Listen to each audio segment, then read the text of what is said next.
नमस्कार आप सभी को। जैसा कि आपको पता है कि एक टेस्ट सीरीज के साथ हम लोग आपके आ रहे हैं जिसमें एमसीक्यू आपको देखने को मिल रहे हैं। टेस्ट सीरीज हम इसको तो नहीं कह सकते, एमसीक्यू कह सकते हैं, जो कि पर सेट में आपको 10 क्वेश्चन देखने को मिल रहे हैं। ये जो आपका सेट है वो सेट नंबर 9 होगा। इसमें आपको 10 एमसीक्यू देखने को मिलेंगे, जो कि 10 एमसीक्यू जो होंगे ऑप्शंस को अगर मल्टीपल कर दीजिए तो आपको बहुत सारे क्वेश्चन इसको देखने को मिलेंगे। हम देर नहीं करते और सीधे बढ़ते हैं आपके क्वेश्चन की तरफ और क्वेश्चन को देखना शुरू करते हैं। ठीक है, ये जो कुछ बैच की इन्फॉर्मेशन है इनको छोड़िए, पहले हम क्वेश्चंस पे ध्यान देते हैं, है ना। देखिए, कह रहा है कि पहला जो हमारा क्वेश्चन है वो लाइफ से, किससे? Life mission. ये लाइफ मिशन जो है वो किसके द्वारा शुरू किया गया? एक वैश्विक अभियान है। देखिए, वो जब होता है ना कि हमें क्या होती है कि हमें जब कोई भी चीज़ जो हमारे इंडिया से रिलेट करती है, किससे रिलेट करती है? इंडिया से रिलेट करती है ना। और अगर वो कैसे, अगर ग्लोबल लेवल पे, है ना, कि ग्लोबल लेवल पे अगर रिप्रेजेंट करती है तो वो हमारे लिए गौरव की बात होती है। और ये सेम कंडीशन इसके साथ है कि लाइफ मिशन यानी लाइफ स्टाइल फॉर इन्वायरमेंट जो है किसके द्वारा शुरू किया गया? एक वैश्विक अभियान है। तो भारत, अमेरिका, जापान और फ्रांस। तो इस तरीके से आपको क्या देखने को मिलेगा कि इंडिया जो है ये इसका वैश्विक अभियान इंडिया की एक पहल है। और इस पहल की शुरुआत कब की गई थी? तो इस पहल की शुरुआत जो है वो 2021 में पेश की गई थी। 2021 में कब की गई थी? 2021 में इसको पेश की गई थी। और 2022 में, कब? 2022 में लॉन्च की गई थी मोदी जी के द्वारा गुजरात से। किससे? गुजरात से। तो इस तरीके से हमने क्या देखा इसमें, है ना, कि हमने इसमें देखा कि ये जो इंडिया की एक पहल है जो कि एक global campaigning launched by which country, तो ये जो कंट्री है वो इंडिया होगी। साथ ही साथ इसको पेश कब किया गया था? तो इसको पेश किया गया था 2021 में। और इसको लॉन्च किया गया है गुजरात से, जो कि किनके द्वारा? मोदी जी के द्वारा इसको लॉन्च किया गया है।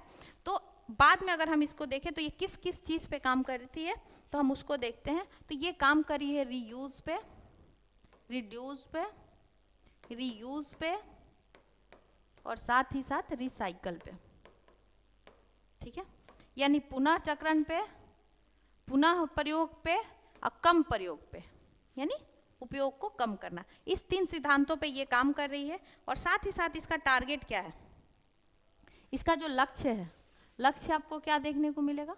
इसका जो लक्ष्य है वो आपको देखने को मिलेगा कि 2028 तक लगभग 80% इसमें अचीवमेंट पा लेनी है। कितनी अचीवमेंट चाहिए? तो 80% जो है इसमें अचीवमेंट पानी है। और संयुक्त राष्ट्र सतत विकास के लक्ष्य को प्राप्त करने में भी ये क्या करेगा? योगदान देगा। किसको? संयुक्त राष्ट्र के जो सतत विकास का जो लक्ष्य है उसको भी प्राप्त करने में ये क्या करेगा? योगदान प्रदान करने वाला है।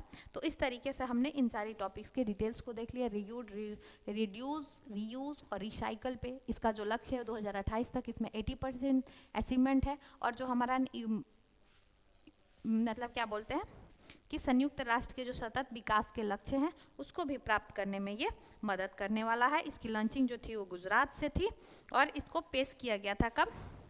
2021 में। लाइफ का हमने फुल फॉर्म भी देख लिया था, जो कि क्या था? लाइफ का जो फुल फॉर्म था लाइफ स्टाइल फॉर इन्वायरमेंट्स था। इस तरीके से बढ़ते हैं हम नेक्स्ट क्वेश्चन की तरफ। क्या है? कह रहा है कि ग्लोबल रिस्क रिपोर्ट, ठीक है, ग्लोबल रिस्क रिपोर्ट यानी जो उसमें क्या है कि किस संगठन द्वारा जारी किया जाता है। तो ये जो रिस्क है ना वो किस संगठन द्वारा, तो बाद में देखेंगे। पहले तो हम ये देखते हैं कि ये जो ग्लोबल रिस्क इंडेक्स है वो किसके द्वारा किया जाता है? तो विश्व आर्थिक मंच यानी वर्ल्ड इकोनॉमिक फोरम यानी विश्व आर्थिक मंच या फिर WEF,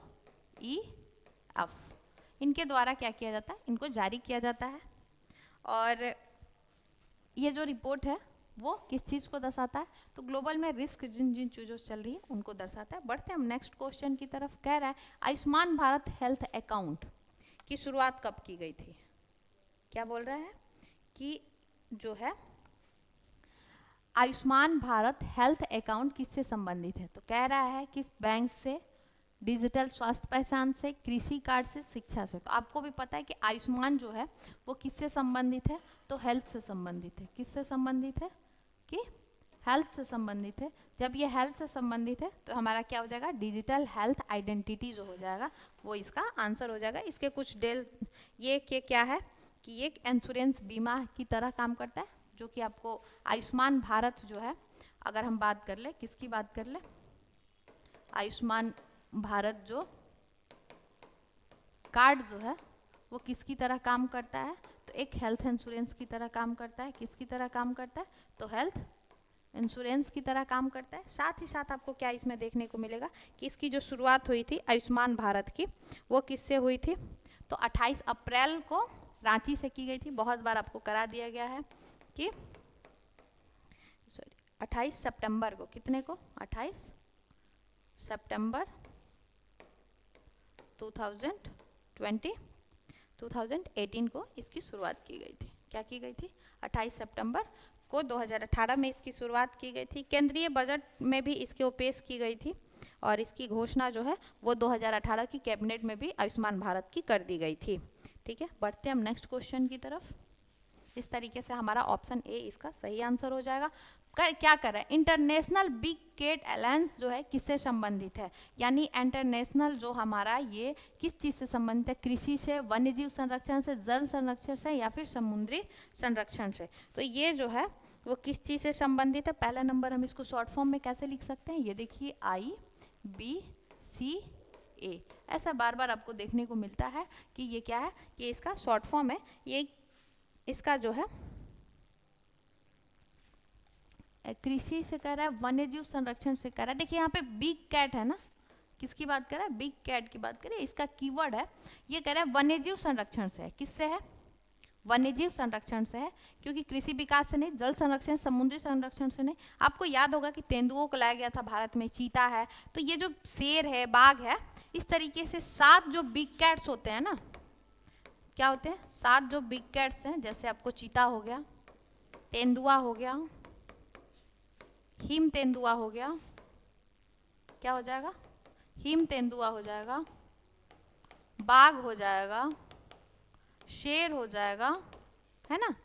उसके बाद क्या हो जाएगा, चीता हो गया, तेंदुआ हो गया, बाघ हो गया, हिम तेंदुआ हो गया, शेर हो गया।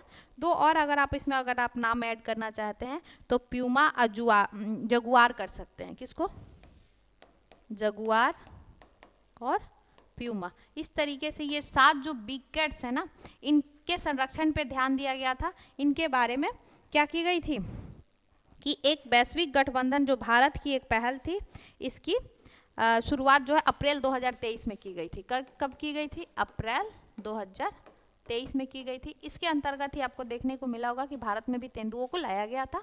तो ये सारी इसी की पहल थी। तो इस तरीके से हमने डेटा देखा। कह रहा है कि इंटरनेशनल बिग कैट अलायंस जो है वो किससे संबंधित है, तो वन्यजीव संरक्षण से, जिसमें 7 बिग कैट्स की बात की, जिसमें चीता है, तेंदुआ है, हिम तेंदुआ है, बाघ है, शेर है, जगुआर है और प्यूमा।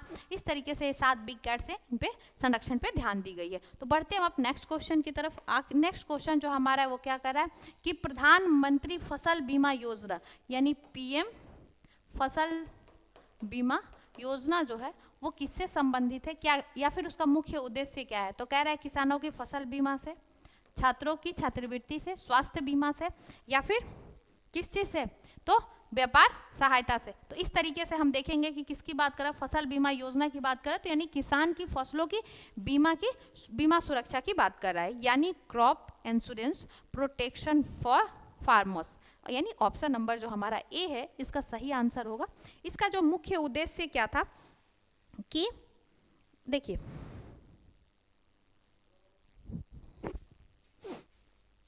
12 जनवरी 2016 को, ठीक है, ये इसकी लॉन्चिंग डेट थी। इसकी कैबिनेट में भी इसकी पहल की गई थी, तब जाके ये बीमा आया था। पहली बात ये है कि ये क्या किस तरीके से काम करता है, तो किसानों की जो आपदा से, बाढ़ आ जाने से, सूखा पड़ जाने से, ओले पड़ जाने से उनके फसल जो बर्बाद हो जाते हैं, उसमें इकोनॉमिकल सपोर्ट के लिए एक बीमा की शुरुआत की गई थी, जिससे इंश्योरेंस कराने से उनकी क्षति होने पे उनकी कुछ आपूर्ति कर दी जाती है। तो उनको लॉस से उनको बचने के लिए किसान फसल बीमा योजना की शुरुआत की गई थी। मोदी जी द्वारा शुरुआत की गई थी इसकी 2016 में। चलिए, कह रहा है कि ग्लोबल जेंडर गैप इंडेक्स, क्या कह रहा है कि ग्लोबल जेंडर गैप इंडेक्स किस संगठन द्वारा जारी किया जाता है। ठीक है, तो देखिए, पहले तो ग्लोबल जेंडर इंडेक्स की अगर हम बात कर ले तो इंडिया की कंडीशन क्या है, क्या है कि इंडिया की कंडीशन क्या है। तो इंडिया की अगर हम कंडीशन की अगर हम बात कर ले तो इंडिया की रैंक पे जा रहा है,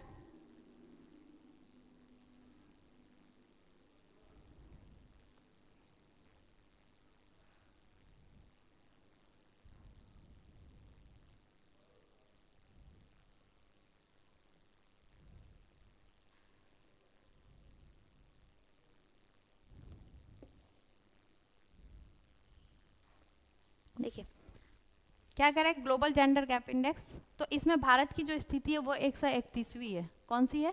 131वीं है। और साथ ही साथ अगर आप फर्स्ट रैंक की बात करते हैं तो फर्स्ट रैंक पे कौन सा हो जाएगा? तो आइसलैंड हो जाएगा। क्या हो जाएगा? आइसलैंड हो जाएगा। और लास्ट में कौन सा हो जाएगा? लास्ट में आपका पाकिस्तान हो जाएगा। कौन हो जाएगा? पाकिस्तान हो जाएगा। इस तरीके से आप देखेंगे तो हमारा ग्लोबल जेंडर गैप इंडेक्स जो है वो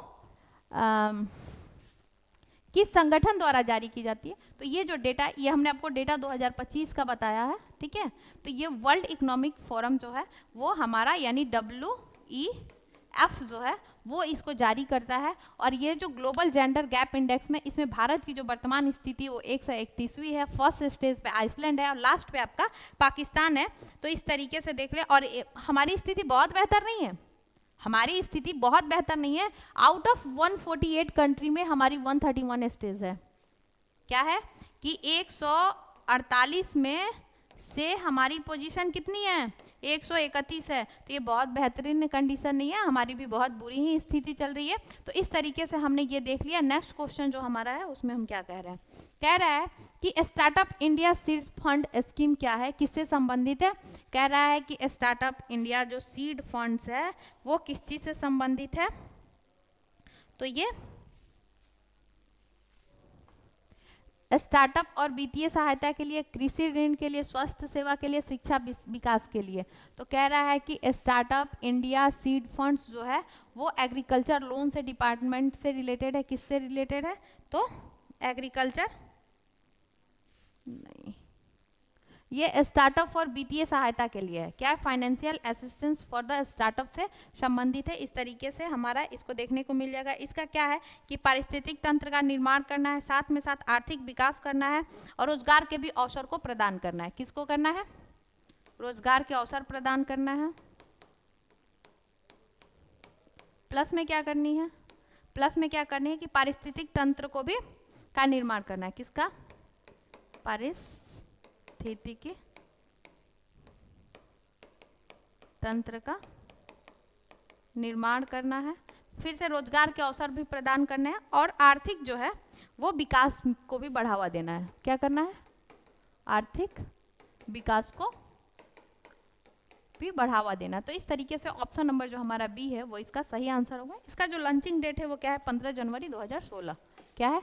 15 जनवरी 2016 है। तो इस तरीके से आपने क्या देखा कि 15 जनवरी 2016 को एक जो सीड स्कीम फंड है वो स्टार्टअप इंडिया की वो आई थी, जो कि स्टार्टअप और वित्तीय सहायता यानी financial assistance for the startups के लिए है, जो कि रोजगार के अवसर प्रदान करने में काम आएगी, साथ ही साथ पारिस्थितिक तंत्र के निर्माण में काम आएगी और आर्थिक विकास में भी सहायता प्रदान करेगी। तो इस तरीके से हमने इस क्वेश्चन को भी देख लिया। बढ़ते हैं हम नेक्स्ट क्वेश्चन की तरफ। कह रहा है कि इंटरनेशनल डे ऑफ फॉरेस्ट कब मनाया जाता है। इंटरनेशनल डे ऑफ जो फॉरेस्ट है वो आपको पता है 21 मार्च को मनाया जाता है। कितने को मनाया जाता है? 21 मार्च को मनाया जाता है। इसकी जो है कि 2012 में यूनेस्को द्वारा यूएनओ के द्वारा दिया गया था। कब से? 2012 से। हम इसको 2013 से इस डे को हम सेलिब्रेट करते हैं। इसको फॉरेस्ट के इंपॉर्टेंस को बताते हैं, इसमें किस तरीके से फॉरेस्ट हमारे लिए इंपॉर्टेंट है, फॉरेस्ट में रहने वाले जीव जंतु पेड़ पौधे हमारे लिए किस तरीके से लाभदायक है। तो इस तरीके से हमने देखा कि इस डे को हम कब सेलिब्रेट करते हैं, तो 21 मार्च को, यानी ऑप्शन नंबर जो हमारा बी है वो इसका सही आंसर होगा।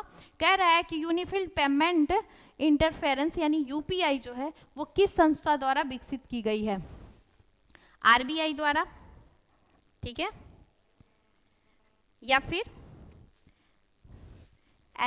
NPCI के द्वारा यानी सेबी के द्वारा या SPI के द्वारा। तो देखिए RBI के मार्गदर्शन से क्या था कि RBI के मार्गदर्शन में शुरुआत की गई थी, बट ये शुरुआत किसने की थी? NPCI द्वारा यानी national payment corporation of India. क्या है?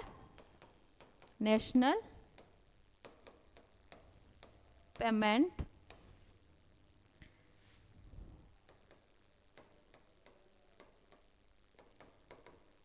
Corporation of India.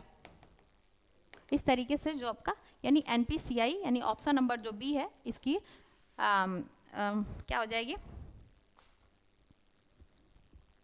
जिस टाइम पे इसको हमने कब लाया था UPI को, UPI जो है वो उस टाइम पे रघुराम राजन जी के द्वारा, जब RBI के गवर्नर कौन थे उस टाइम पे? RBI के जो गवर्नर थे वो कौन थे जब ये UPI स्टार्ट किया गया था? तो रघुराम राजन थे, रघुराम राजन थे। अभी जो वर्तमान समय में है, ठीक है, वर्तमान समय में कौन से हो जाएंगे? संजय मल्होत्रा हो जाएंगे। कौन हो जाएंगे? वर्तमान में कौन है? वर्तमान में RBI के गवर्नर कौन है? संजय मल्होत्रा जी हैं, ठीक है। साथ ही साथ आपको और क्या देखने को मिलेगा कि इन्होंने किसका स्थान लिया था? तो 2024 से पहले शशिकांत दास थे, उनका यह स्थान लिया था। और ये कौन से क्रम के हैं? तो 26th क्रम के यानी 26वें जो ये हमारे गवर्नर है RBI के, जो कि संजय मल्होत्रा जी है। और जिस टाइम पे RBI मार्गदर्शन कर रहा था उस टाइम पे UPI के जो गवर्नर थे वो कौन थे? रघुराम राजन जी थे। और UPI जो है वो RBI के मार्गदर्शन में किस संस्था द्वारा विकसित की गई थी? तो national payment corporation of India यानी NPCI के द्वारा इसको क्या किया गया था? डेवलप किया गया था। तो इस तरीके से इस क्वेश्चन के कुछ आंसर हो गए। बढ़ते हैं हम नेक्स्ट क्वेश्चन की तरफ, जो कि हमारा आखिरी क्वेश्चन है। कह रहे हैं कि नेशनल डिजिटल हेल्थ मिशन किस वर्ष शुरू किया गया था? तो देखिए अभी आपको ये अस्तित्व में नहीं दिखेगा क्योंकि इसके नाम बदल दिए गए हैं। क्या हो गए हैं? इसके नाम बदल दिए गए हैं, जो कि क्या है कि आयुष्मान भारत डिजिटल मिशन हो गया है। क्या हो गया है? आयुष्मान भारत डिजिटल मिशन हो गया, ठीक है।